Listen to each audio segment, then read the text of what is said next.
A difícil missão de unir arte, jovem e cultura não parece ser um grande problema para esse pintorense de 30 anos, formado em psicologia pela UF, que vem realizando um trabalho, apesar das dificuldades, muito bonito e de ótimos resultados. Eu sou Hanna Weisfeld e esse é mais um Conversa na Escada. Roda aí. Sobe aí, Xandico. Hanna. Pode ir? Pode. Carlos Alberto Gomes, ou Carlinhos do Arte Jovem.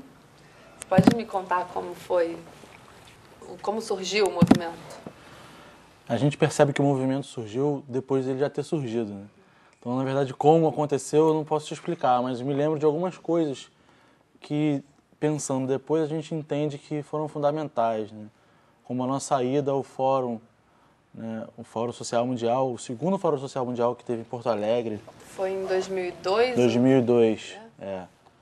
E eu conheci um cara chamado Cassiano, que era de Niterói, eu não conhecia, a gente se conheceu nessa viagem. A gente foi tocando, fazendo música e conversando. E no meio daquele clima do fórum, né, de todo mundo pensando como que se pode fazer para que o mundo melhore. Né? Uma coisa muito específica, muito diferente, né? Uma vivência muito interessante do fórum. A gente voltou de lá com umas ideias. Poxa, a gente é artista, conhece um monte de artista e não conseguia se apresentar. E a galera era muito nova também, sem experiência de produção. A gente resolveu que ia fazer um evento para que as pessoas, os nossos amigos e nós mesmos pudéssemos nos apresentar e mostrar o nosso trabalho. Criar um evento que existe até hoje lá no Convés, nas segundas-feiras, para que a gente pudesse se apresentar e os nossos amigos pudessem tocar, mostrar as exposições, né, as artes plásticas, fotografia. E a gente começou com um evento que custava R$ 1,99 e até hoje é assim, né? E a gente foi convidando, era semanal na época, em 2002. Cada semana a gente convidava um artista diferente. Você ainda era estudante? Eu estudava psicologia nessa época. O Cassiano estudava administração e tinha mais um estudante de psicologia, o Alexandre, que encarou essa empreitada com a gente.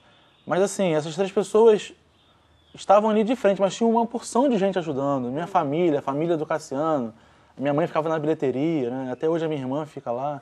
Uma coisa sempre foi entre amigos. E com o tempo a gente foi percebendo que era muito mais do que um evento que acontecia, que as pessoas se reuniam para discutir a arte, para discutir cultura. E a gente se viu no meio de uma produção, não de um evento, mas de uma ideia, de um pensamento. E é legal porque eu acho que muita gente sai motivada de um evento assim, mas poucas pessoas levam isso à frente, né? E já fazem o quê? 6 anos? 6 anos.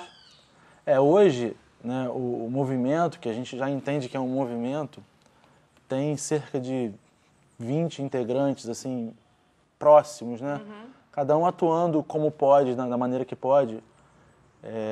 E essas pessoas, esses 20, sem exceção, com exceção de mim, né, que comecei lá, os outros 19 ou mais, né, não sei a conta certa, estão no movimento porque um dia foram ou público ou artista de uma das nossas atividades. Então é uma coisa assim, o cara participa como público ou como artista apresentando seu trabalho, se interessa pelo trabalho que foi feito com ele e muda de lado, né?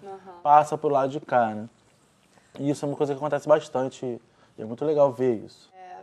Você é formado em psicologia, não clínica. Não sou clínica. Muito menos RH. Também não. Nada contra. Como é que você concilia psicologia, arte, produção cultural?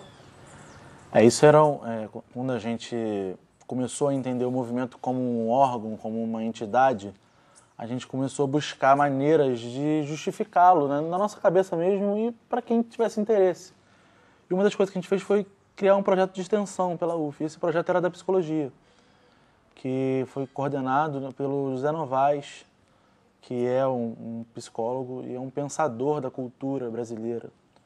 Escreveu um livro belíssimo sobre Nelson Cavaquinho e tem uma discussão profunda dentro da MPB de como a música interfere na vida da gente, como que a música historicamente transforma a cultura brasileira. E a chave da nossa discussão era uma ponte entre a psicologia, a produção cultural e a administração, que era ali, né, o ambiente onde a gente transitava, nós três, né, eu, o Alexandre e o Cassiano. Então, as ideias da psicologia que contribuíram para isso, né, das quais eu posso falar, são as ideias que vêm de um conceito chamado produção de subjetividade, que se opõe aos conceitos de eu, psique, né, que é uma maneira diferente de pensar o psiquismo. É uma maneira de pensar o pensamento do homem, né, que entende a nossa vida, os nossos desejos, os nossos anseios, não como uma coisa que viria de uma instância pessoal, particular, como o conceito de eu, por exemplo. O conceito de produção de subjetividade tira do eu, do pessoal, esse peso, essa referência e coloca numa produção coletiva e louca, mista, né, de subjetividades, onde todo mundo é produto e produtor de alguma ideia, de algum desejo. Então a discussão da psicologia parte desse ponto e entra em muitos lugares, né? Como assim, para você, a coisa de estar fora de um circuito comercial aumenta essa produção de subjetividade? É uma pergunta difícil e a resposta também é difícil. A discussão da psicologia parte daí. A discussão da produção cultural parte do seguinte: o que a gente vai produzir para que o nosso cenário cultural seja mais amplo, para que a gente não esteja contribuindo para uma massificação, para uma repetição de um velho que se reproduz o tempo todo.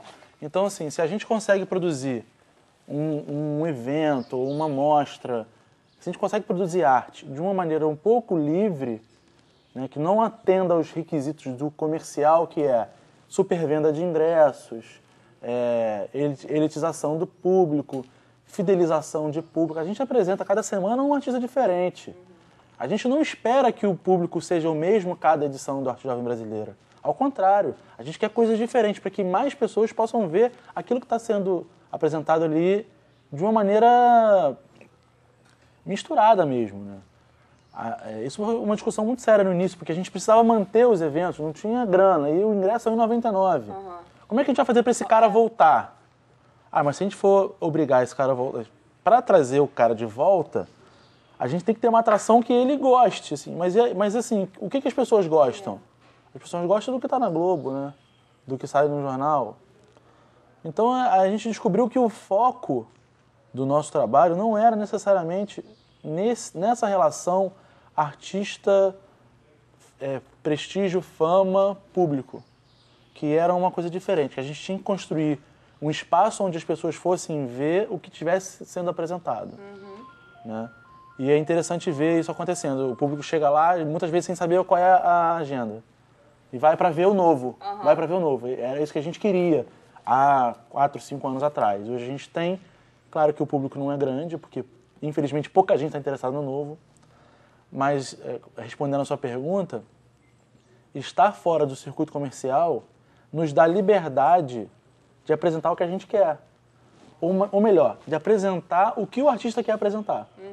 Então, não importa se o trabalho do artista plástico é referenciado em tal escola, se tem tal técnica.